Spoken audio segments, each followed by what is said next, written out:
Our goal here will be to record the click count of an image within the trial system. To have some kind of basis, we will create a structure of shape type and give it two levels, round and angle. This captures the types of image stimuli we will show.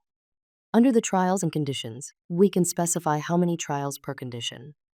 Selecting the default trial, we can now add the image objects for the stimuli and the text object to present the instructions. In the text box, we'll specify to click on the image as many times as possible as the instructions. Now it's time to add the images.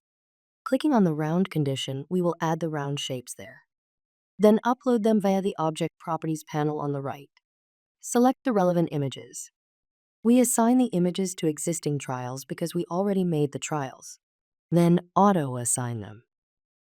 Going to the Trials and Conditions tab and clicking the drop-down arrow, you can now flip through the round condition trials and see that each has its own image. Clicking on the angle condition, the image object placeholder is blank. So we repeat the same process to upload the angular images there. Using the trials and conditions, we can flip through the trials again and see the angular images displayed. Clicking on the default trial, which acts as a template, shows the placeholder object, but this is not seen in the actual experiment, so don't worry. Learn more about the default trial in our documentation and be careful when editing it because all the trials get affected. Now it's time to add the image click count event. Simply add an event using the upper left panel.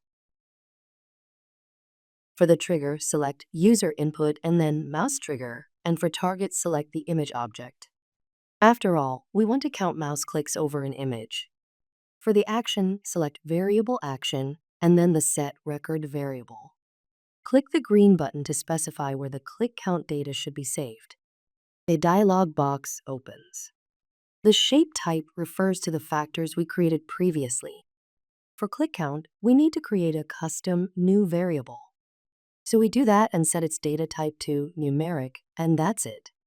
Learn more about variables in our documentation.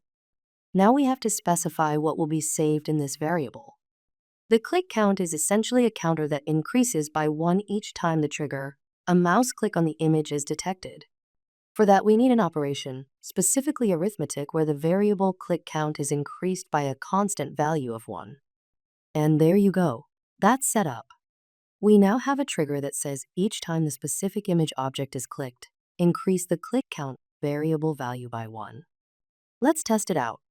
From the Object side panel, select the variable object and select the click count variable so we can display its value on the screen while testing it out. Next, let's specify that all trials should last 5 seconds. Save it and test it out. The task begins. The shape is displayed and clicking on it shows the value underneath of that counter increasing. Pretty cool, right? The trials automatically progress after 5 seconds and also note that they are in random order. You can manage this even more via the task settings.